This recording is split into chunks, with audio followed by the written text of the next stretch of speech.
Naniniwala ka ba na nadadaan lahat sa magandang usapan? Kung oo ang sagot mo, well, parehas tayo. Ayaw ko kasing nakakakita ng dahas. Kung pwede namang malutas gamit ang pakikipag-usap, edi mas maganda. Ayaw na ayaw kong nakakasakit ng iba. Pero dahil sa isang pangyayari, nagbago ang lahat. Paano ba naman kung buhay mo na palang nakasalalay? Paano kung hindi sila nadadaan sa magandang usapan? Anong gagawin mo? Gagayahin mo kaya kung anong ginawa ko? Ako nga pala si Reyna Camille, isang second year IA student. At dahil sa isang pangyaring naganap sa buhay ko, nagbago ang pananaw ko. Paano?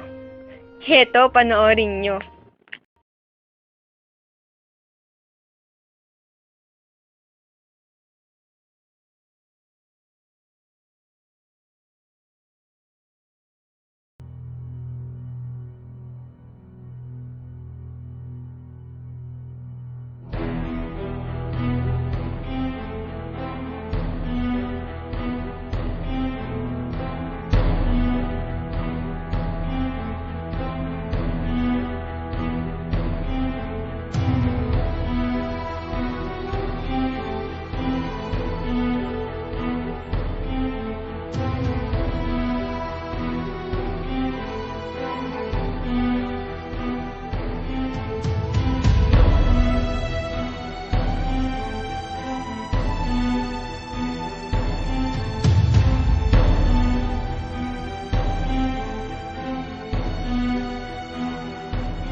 realidad ng buhay, ang mundo ay isang magulong lugar.